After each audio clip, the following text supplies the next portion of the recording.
Hey there, Ninja. I'm Stephanie Stiavetti and I'm from Fearless Fresh. And today we're going to talk about Thanksgiving stuffing. Now, this is probably my favorite dish of the entire year. Thanksgiving stuffing is my jam. And when I was a kid, I used to love, love, love Thanksgiving solely for the stuffing. My grandma's stuffing was amazing. And my cousin and I would like gobble it up every year. And then we found out that my grandma's stuffing was like stovetop or like some boxed stuff from the grocery store, which is fine. Like, I'm not going to judge stuffing. I actually really like the boxed stuff. But as I've gotten older and I've tried to replace a lot of like the prefab boxed and canned things in my diet with food that I make myself, like I had to go about making my own Thanksgiving stuffing recipe. So here's why this recipe is so awesome. It's super flexible. So it can be made vegan or vegetarian simply by swapping out the stock that you use. So in my recipe, I use chicken stock. You can use beef stock, but you can also use vegetable stock.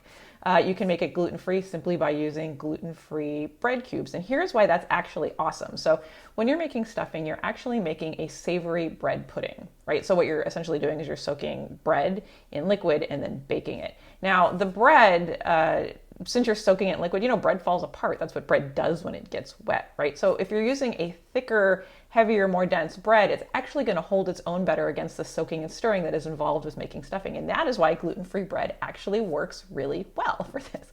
So if you've got like a tapioca bread loaf or, some other gluten-free bread that maybe is even stale, like stale bread works great for this recipe. This would be a great use for it. So if you're using regular bread, you can use any kind of bread you want. Stale bread works great. Denser breads work really well because they don't smush as much when it comes to, like adding liquid and stirring it around. But making this dish is actually really easy. You simply toast the bread cubes so they get a little crunchy like croutons, and then you toast some pecans or walnuts if you want to use them until they get a little brown and smoky.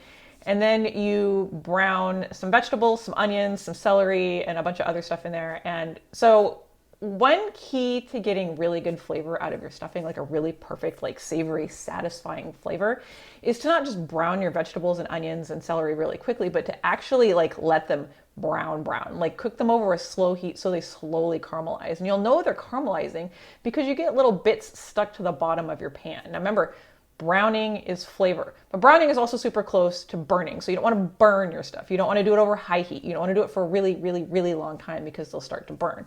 But you want to basically add like your celery and your onions to your pan that you're browning them in with some hot oil. And then you want to stir them around. You want to let them sit for a second until they start to stick. And then when they start to stick, you scrape them up with a spatula, and then you let them stick again. If you notice that you're getting some parts of your pan that are a little like too sticky, like they're on the verge of burning, just make sure you keep like a little thing of water nearby and pour just a couple drops of water on the spot that's about to burn, and that will pull up the brownie bits immediately if you use a spatula and keep them from burning. And just keep doing this, continue this process. Remember, it takes a little bit longer than just really quickly browning stuff in the stove, but what you're shooting for is flavor. And the slow cooked, like long brown flavor is really what makes stuffing amazing. It's the stuff that makes people take a bite of your stuffing and go, oh my God, why does my stuffing never taste this good? And that's why.